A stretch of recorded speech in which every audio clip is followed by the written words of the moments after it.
Omega freed a wolf from silver chains. When he shifted, the Alpha King claimed fate. Hello everyone. Before we begin today's story, I have a small favor to ask. Please hit subscribe and turn on the notification bell so you never miss our channel's new videos. It's quick, free, and the best way to support us in bringing you more dramatic stories. Your support means the world to us. Where are you watching from? Drop your city or country in the comments below. Thank you very much. Now, back to Elena Moore. The night settled over Stone Hollow like a held breath, the moon hanging low and pale above the limestone ridges, its light catching on metal that should never have been there, silver links humming softly where they crossed the cold rock, and Elena moved through the quiet with a lantern cradled close, careful not to draw attention, because an Omega learned early how to pass unseen, how to keep her eyes lowered and her steps light, how to exist between orders and shadows without leaving a mark. And yet tonight something pulled at her awareness, a pressure behind her ribs,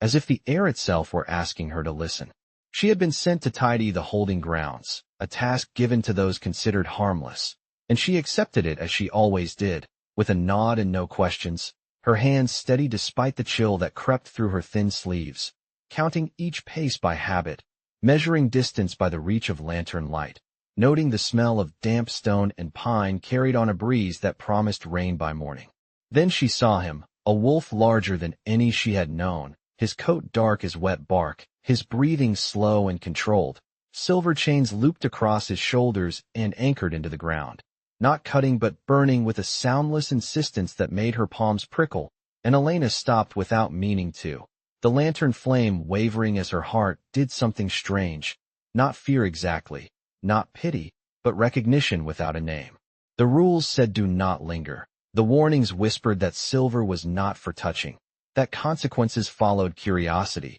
But the wolf's eyes opened and met hers, and the world narrowed to that look, steady and aware, holding patience like a promise, and she felt the truth of him before she understood. It felt how the chains were wrong in a way deeper than law. Elena knelt, setting the lantern down, telling herself it was only to check a latch, only to make sure nothing was amiss. Yet her fingers found the cool metal and flinched as a sharp heat kissed her skin, not pain but urgency, and she breathed through it, grounding herself the way her mother had taught her, slow in through the nose, slower out, because gentleness could be a kind of strength if you let it be. The lock was simple, made to be trusted, and when it gave, the sound was small, a soft click lost to the night. But the air changed all the same, a subtle release, like a door opening somewhere far away, and the wolf shifted his weight, the chains loosening their hold as if remembering they were not meant to stay. Elena stood then,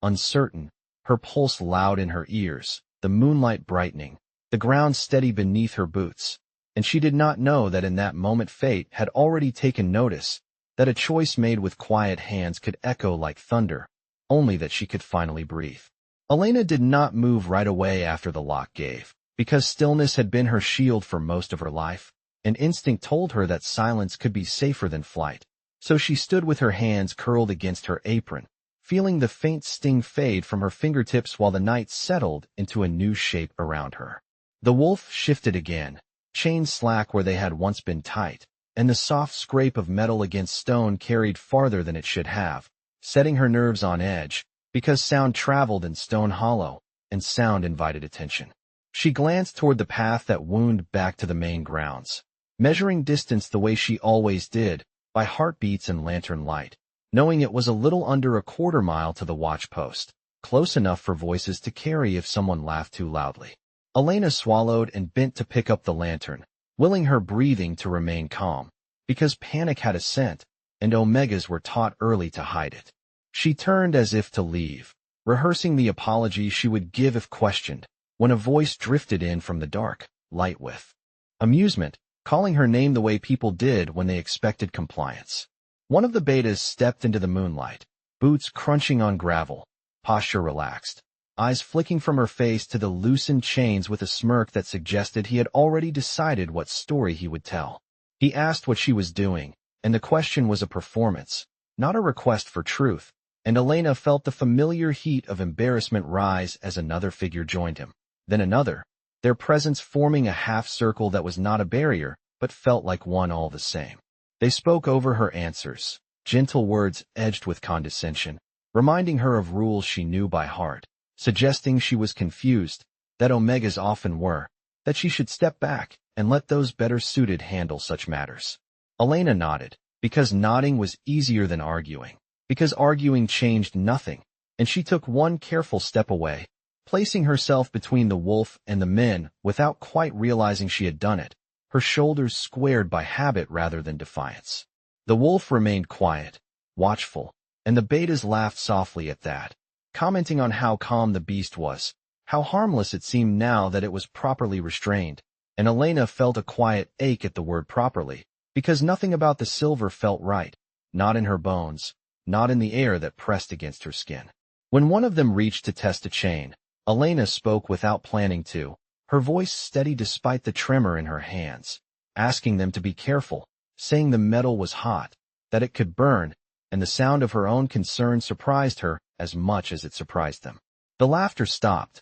not sharply, but with a pause that made her chest tighten, and the beta nearest her tilted his head, studying her as if she were an object that had behaved unexpectedly. He asked since when she cared, since when an omega thought she could instruct, and the question carried no threat, only the weight of expectation that she would apologize and retreat. Elena opened her mouth, then closed it, because something in the wolf's steady gaze anchored her, reminding her that kindness did not need permission, and she chose her words carefully, saying she had been assigned to the grounds, that she would finish quickly, that she meant no trouble. It was enough, or perhaps the night itself shifted in her favor, because the betas exchanged looks and shrugged, interest fading as easily as it had come, warning her not to linger, turning back toward the lights with idle conversation resuming. Elena waited until their footsteps softened and the path was empty again before she exhaled, a long, slow release she had been holding since the moment the lock opened,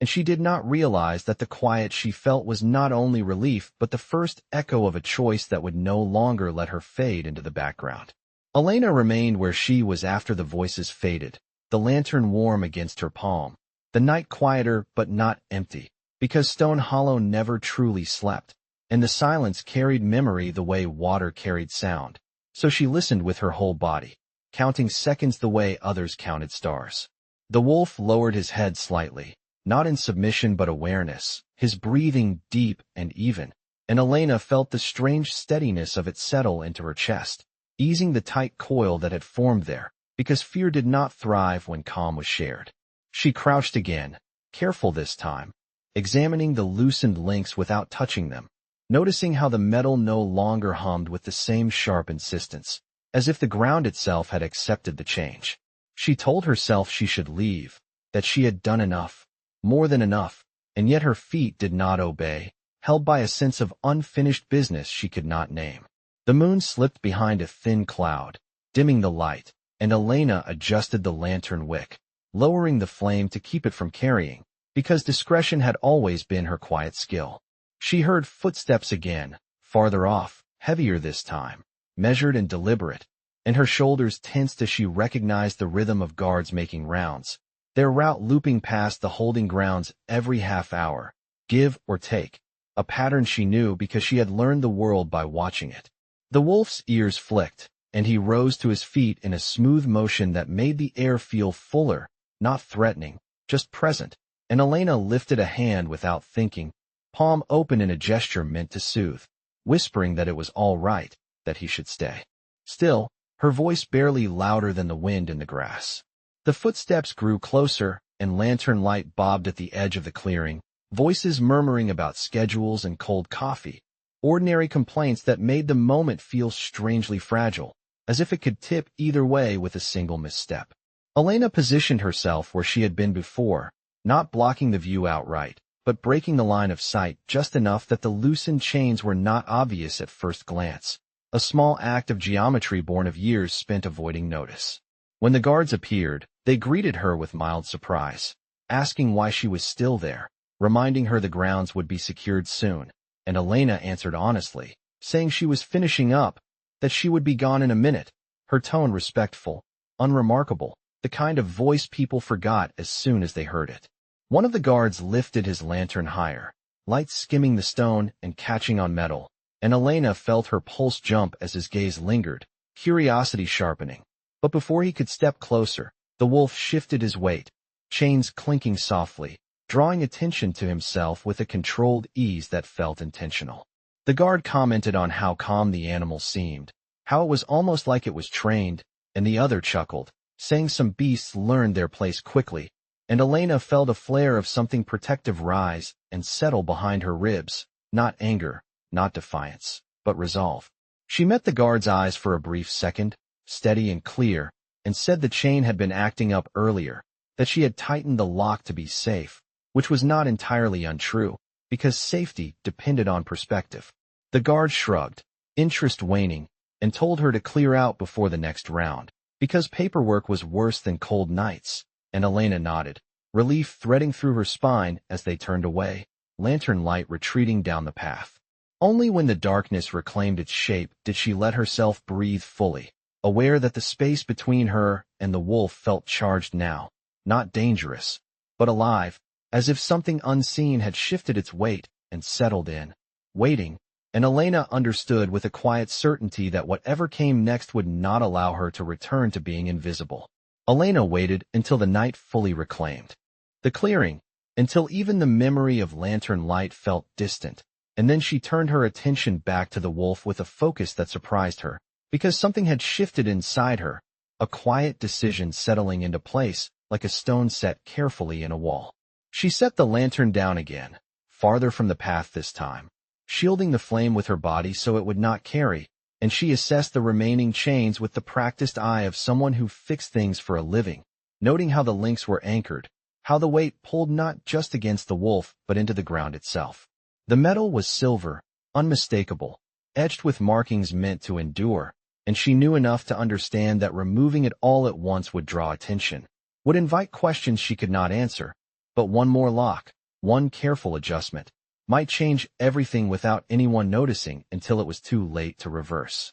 The wolf watched her, eyes steady, not urging, not resisting, and the absence of pressure made her braver than she felt. Elena wrapped a scrap of cloth around her fingers, not to protect herself completely, but to steady her grip, and she worked the second lock with deliberate patience, counting each breath, listening for footsteps, trusting her sense of timing the way she always had. When the metal shifted, a sharp warmth flared through the cloth and into her skin, a warning more than a wound, and she hissed softly through her teeth, but she did not pull back, because fear had taken enough from her life already. The lock opened with a muted click, and the chain slackened, its weight redistributing so the wolf could step back without strain, and the air seemed to exhale, a subtle release that made the hairs along her arms lift. Elena straightened slowly, flexing her fingers, grounding herself by pressing her boots into the dirt, and she felt the night respond, not with sound but with presence,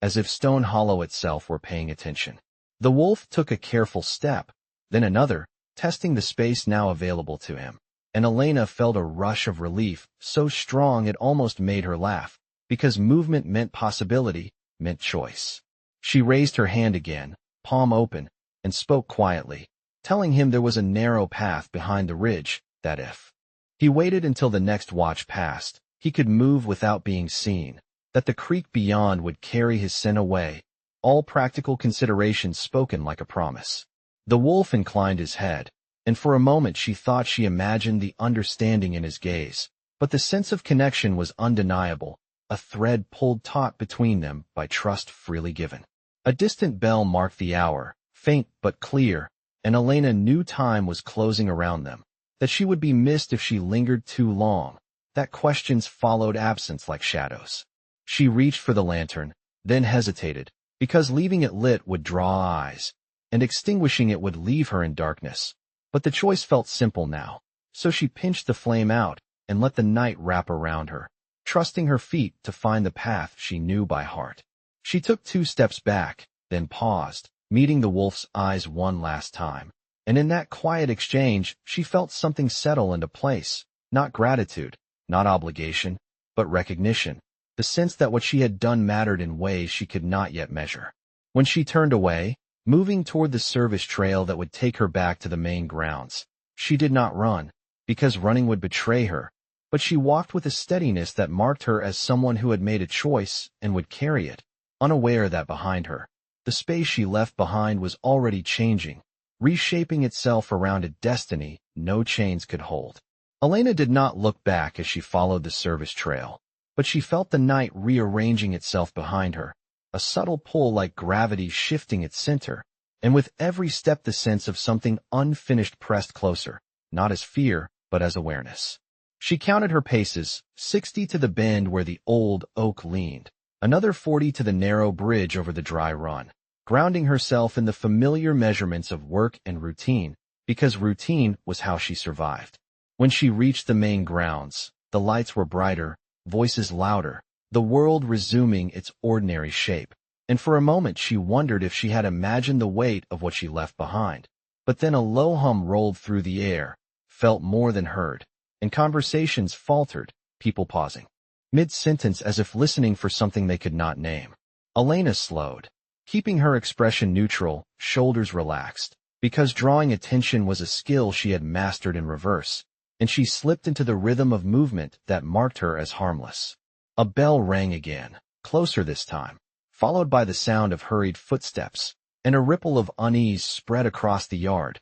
not panic, but alertness, the kind that came when expectations were quietly disrupted. Someone mentioned a report from the holding grounds, a comment about a lock that had not been logged properly, and Elena felt her stomach tighten, because small things always mattered more than big ones in places like this. She set down her tools, aligning them carefully, hands steady, listening as a pair of guards passed nearby, their voices lower now, edged with confusion rather than humor, one saying the silver felt wrong, like it had lost its bite, the other dismissing it as fatigue, because long nights made people imagine things. Elena focused on breathing, in through the nose, out through the mouth, reminding herself that she had done nothing reckless, nothing loud, that kindness could be quiet and still change the shape of a night. Then the air shifted again, more distinctly, a pressure building that made the lantern flames flicker despite the lack of wind, and conversations died altogether, heads turning toward Stone Hollow, as if drawn by a shared instinct. Elena felt it then, the resonance she had sensed earlier sharpening into something undeniable, a presence unfolding with deliberate patience, not rushing, not hiding, simply taking up space, and the realization made her pulse quicken. A shout echoed from the direction of the holding grounds, not alarm but awe, the tone wrong for an emergency, followed by a hush that spread faster than sound, people straightening, backs stiffening, an old reflex surfacing in bodies trained to recognize authority. Elena stood very still, heart pounding, because she understood that whatever was happening now was no longer hers to guide, that the small act she had made was rolling outward on its own momentum. Another voice called out, clearer this time, ordering lights brought up, routes cleared, and the words carried a weight that bypassed argument, the kind that settled directly into the spine, and Elena knew that voice, not personally, but by reputation, by the way stories described it. Without ever capturing its full shape, she felt the bond of attention snap into place, a line drawn from where she stood back to the clearing she had left, and the pull was gentle but absolute, like the tide responding to the moon. People began to move, falling into order without being told twice, and Elena found herself guided along with them, not singled out, not questioned, simply part of the current flowing toward Stone Hollow, because destiny rarely announced itself to those it intended to claim. As they walked, the hum deepened, resolving into a presence that made the ground feel solid beneath her feet, and Elena understood with a quiet certainty that the night was no longer just a night, that something ancient and awake was stepping fully into the world, and that her choice, made with bare hands and steady breath, had been the key that allowed it. The movement toward Stone Hollow slowed as the crowd reached the outer ring, not by command but by instinct, because the pressure in the air had become unmistakable, a calm authority spreading outward that asked for space and received it. Elena found herself near the front without remembering how she got there, her senses sharpened, the hum she felt earlier now a steady presence that settled into her bones. The clearing opened before them, moonlight spilling across stone and earth, and at its center stood the wolf, no longer constrained by the lines that had defined him before, his posture relaxed yet unmistakably sovereign, as if the ground itself acknowledged his right to stand there. A murmur passed through the gathered wolves, not fear, not excitement, but recognition, because some truths did not need explanation. The wolf lifted his head, eyes reflecting the moon in a way that made Elena's breath catch, and the air seemed to gather around him, folding inward with patient inevitability. There was no suddenness to what followed, no spectacle meant to impress, only a measured unfolding, as if the night itself were exhaling. The shape before them shifted with fluid grace, motion guided by purpose rather than force, and where the wolf had stood, a man now occupied the same space, tall and still, his presence carrying the same weight, the same calm authority, now focused and precise. Clothing settled into place as if it had always belonged there, dark and unadorned, emphasizing the man rather than distracting from him, and the murmurs fell away into silence, so complete it felt intentional. Elena knew who he was before anyone spoke, not because of stories or symbols, but because the air recognized him, because her chest tightened with the certainty of it, because some truths resonated beyond language. Adrian Blackwood turned slowly, his gaze sweeping the clearing with quiet assessment, and where his eyes passed, back straightened, conversation ceased, respect falling into place without demand. When his attention found Elena, the world narrowed, not isolating them from the others, but drawing a clear line of awareness between them, and she felt the moment settle, heavy and precise, like a key sliding home. There was no accusation in his expression, no surprise, only recognition mirrored back at her, and the steadiness of it eased the tension she had been carrying since the lock first turned. Adrian spoke then, his voice even and calm, carrying easily across the clearing without effort, acknowledging the hour, the watch, the interruption, and with a few measured words, he dismissed the gathered wolves from speculation, directing order without raising his tone, and order responded. People bowed their heads, some stepping back, others turning away as instructed, the clearing emptying with quiet efficiency until only a small ring remained, guards and elders positioned at a respectful distance. Elena remained where she was, unsure whether to move, her feet rooted by a sense that leaving would be a greater breach than staying. Adrian's gaze returned to her, and he took a single step closer, closing the distance without haste, his presence warm rather than overwhelming, grounded rather than imposing. He looked at her hands, still faintly reddened where the silver had kissed her skin, then back to her face, and in that look was understanding, not judgment, a recognition of choice freely made. The silence stretched, comfortable and charged, and Elena realized that the shift she had witnessed was not the most profound change of the night, that the true transformation had begun earlier, with a quiet act of courage that had allowed fate to move, and now stood fully revealed before her, waiting. The space between Elena and Adrian held steady, charged without strain, and when he spoke again it was not to the crowd or the guards but to her, his voice lowered just enough to mark the difference, asking her name as if it mattered more than the title everyone else carried in their heads.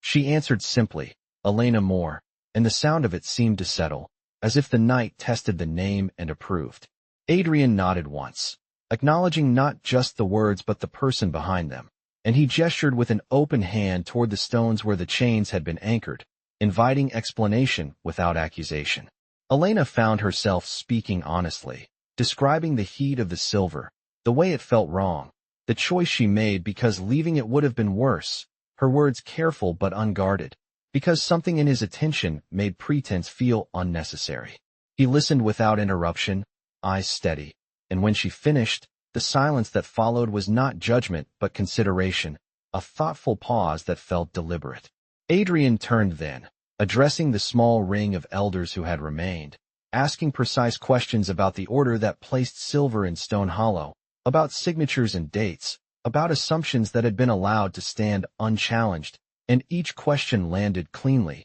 revealing gaps without raising his voice. The elders answered carefully, some with confidence, others with visible uncertainty, and Elena watched understanding spread through the group like light moving across water, because the truth was becoming visible without being forced. Adrian acknowledged the answers with a brief nod, then returned his attention to Elena, his expression calm and resolved, and he spoke words that shifted the ground beneath her feet. He said that fate moved through choice, that bonds formed where courage met compassion, that what had been awakened could not be unmade by convenience or fear. The clearing seemed to lean in, the night attentive, and Elena felt warmth gather behind her sternum, not overwhelming, just present, as if something inside her recognized the path laid before it. Adrian took a step closer and stopped at a respectful distance, giving her space even as the moment narrowed, and he told her that by freeing him she had freed more than a body, that she had reminded the realm of a truth too easily forgotten, that strength answered gentleness when called by it. He asked her if she understood what he was offering, not as command or reward, but as recognition, and Elena swallowed, because the weight of it was real, because being seen could be as frightening as being ignored. She answered that she understood enough to know she could not pretend it had not happened, that whatever came next would require honesty from both of them, and the simplicity of her answer seemed to please him. Adrian inclined his head in a gesture that carried respect rather than dominance, and he spoke the claim aloud, not as possession but as alignment, stating before witness and moon that fate had been named and accepted, that the bond acknowledged them both without diminishing either. The elders bowed their heads, the guards followed, and the clearing settled into a quiet that felt earned rather than imposed. Elena felt the warmth deepen, a steady connection that did not pull or press, simply existed, and she realized with a calm certainty that the smallest act she had ever made had become the truest, that fate had not seized her but met her halfway, and that the path ahead, though unknown, would be walked in the open, with her name spoken and her choice honored. The clearing did not erupt after the claim. It settled, as if the land itself accepted the truth and adjusted around it. And Elena felt the warmth that had begun in her chest spread outward in a steady rhythm, not overwhelming, not dizzying, just present, like a hand at her back reminding her she was not alone. Adrian remained where he was, not crowding her, allowing the moment to breathe, and that restraint did more to calm her than any reassurance could have. She became aware of small things again, the texture of stone beneath her boots, the cool air brushing her cheeks, the distant scent of pine carried on the breeze, grounding details that told her she was still herself, still Elena Moore, even as something new took shape alongside that truth. Adrian spoke quietly, explaining what would happen next, not as decree but as information, telling her that the bond recognized choice and consent above all else, that nothing would be rushed, that her place would be honored because it had been freely chosen. The clarity of his words eased the last tight knot of fear in her stomach, because she had expected power to press, to demand, and instead it offered space. Elders approached then, one by one, offering formal acknowledgement with bowed heads and measured words, their respect directed as much toward her as toward him, and Elena felt a flicker of disbelief at that, because respect was something she had learned to live without. She returned their greetings as best she could, voice steady, posture straight, discovering that confidence could arrive quietly, without fanfare. A cloak was offered, not as concealment, but as courtesy, and Adrian held it for a moment before draping it over her shoulders with care, the fabric warm and reassuring, carrying the faint scent of night air and clean wool, and Elena realized she did not flinch, did not shrink, because the gesture carried no claim beyond protection freely given. The guards stepped back farther, giving the pair room without being told, and the clearing widened, moonlight filling the space where tension had been, transforming it into something like peace. Elena felt the bond settle into a gentle awareness, not a voice, not a pull, just a sense of alignment that made her breathing easier, her thoughts clearer, as if a long-standing imbalance had quietly corrected itself. Adrian asked if she wished to return to her quarters or remain a while longer, offering choice where once there had been none, and she considered, listening to herself, then chose to stay, wanting to understand this new shape of her world while it was still forming. He accepted her decision with a nod, standing beside her rather than in front, signaling partnership without words.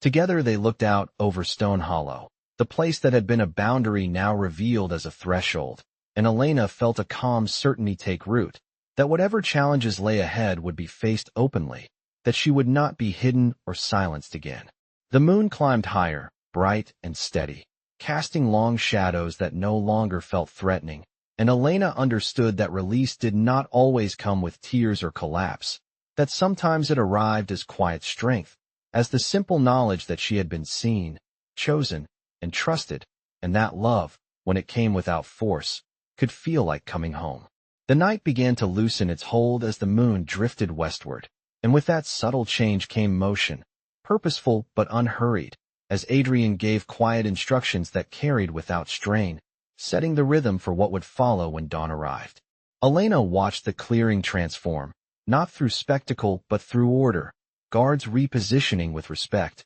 elders conferring softly, the holding grounds no longer a place of confinement but a memory already receding. Adrian turned to her and spoke of the path ahead in practical terms, not promises but plans, explaining that Stone Hollow would be dismantled by sunrise, that silver would be removed from places it did not belong, that records would be corrected so truth would not rely on rumor again. Each word landed with reassurance, because accountability was being named openly, and Elena felt a quiet pride that her choice had prompted it. They began to walk together along the ridge path, the one she had once mapped by lantern light and careful steps, now open and clear beneath the moon, and Elena noticed how the world responded to Adrian without fear, how even the night creatures kept their distance without fleeing, recognizing balance when they felt it. He asked her about her life, not out of obligation but curiosity, listening as she spoke of small routines,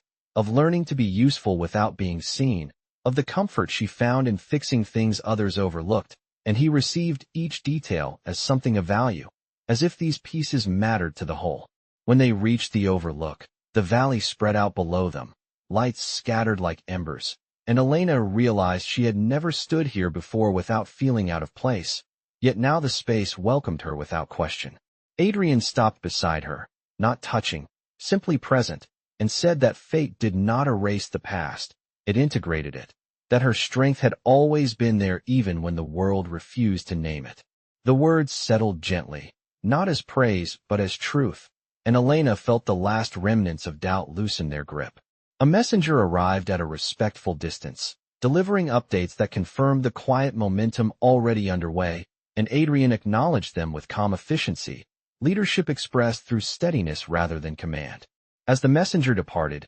Adrian removed the signet from his hand and placed it briefly in Elena's palm, explaining its meaning, not as a symbol of ownership but of trust, a reminder that authority existed to protect what was freely given. She held it for a moment, feeling its weight, then returned it with a nod, understanding that trust was not diminished by sharing. The first hint of dawn touched the horizon, pale and promising, and Elena felt a sense of completion that did not close doors, but opened them, a realization that this was not an ending but a beginning shaped by choice rather than chance. As they turned back toward the path that would lead them into the day, Elena looked once more at the valley and knew with certainty that she would walk forward in the open, her name spoken without dismissal, her voice heard without apology, and that the quiet act she had made under moonlight had become a living promise, carried into the future by two people who had met fate not with force, but with courage and care.